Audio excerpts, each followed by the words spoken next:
Ever the defense-minded head coach Pete Carroll says he believes that an NFL roster can never have enough pass rushers. It's why his Seattle Seahawks spent a second-round pick on Frank Clark in 2015, even though they had recently extended Michael Bennett and Cliff Avril, and had Bruce Irvin under contract for another season. 4 years later, no reasonable analysis would conclude the Seahawks had enough proven pass rushers even before they traded Clark, and especially after they sent him to Kansas City for a first-round pick they used on defensive end LJ Collier.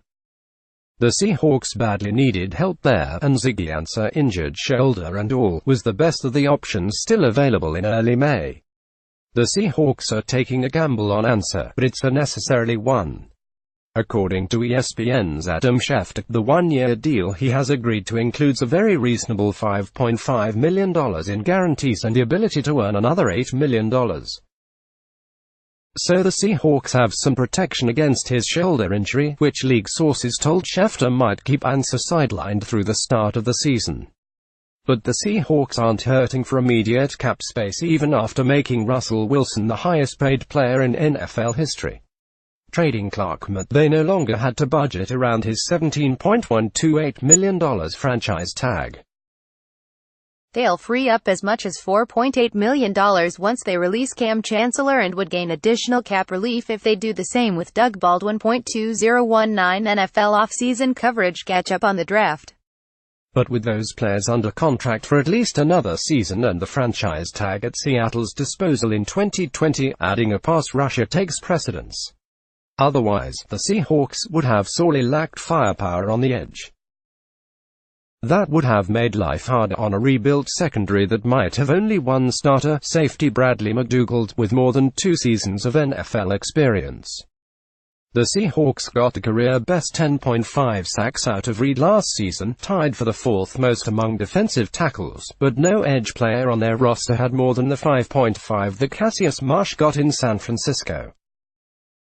Carroll has talked up 2018 draft picks Jacob Martin and Rasheem Green as players who should produce more this season, but for now they can't be counted on to be anything more than complementary pieces of a pass rush. The same is true for Collier. Given how strong of a draft it was for edge rushes, it was a surprise the Seahawks emerged with only one of them among their 11 selections. But even if they had doubled up on that position after taking Collier 29th overall, there's only so much production they could expect to get from a draft pick right away.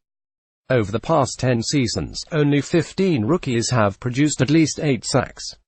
Of that group, 9 were selected in the first half of the first round, including Irvin, 15th overall in 2012, and Ansah, 5th overall in 2013. Only 6 times in that span did a rookie produce 10-plus sacks. Aldon Smith in 2011 is the only one with at least 13, which is what Clark produced for Seattle last year. It would be asking a lot of Collier just to match Irvin's franchise record of 8 sacks as a rookie, let alone top it. It was thus a certainty that the Seahawks would add to the pass rush after the draft. Shane Ray was among the available names but didn't offer the same upside as Ansah, who has 48 career sacks in 80 games and a Pro Bowl on his resume. The same is true for Nick Perry, who also visited the Seahawks and, like Ansah, is coming off an injury. The Seahawks plan to use Collier as a 5 technique, which is the bigger of the 2 defensive ends in Carroll's defense and the one who primarily plays on the strong side. He'll slide inside in some passing situations, a la Bennett.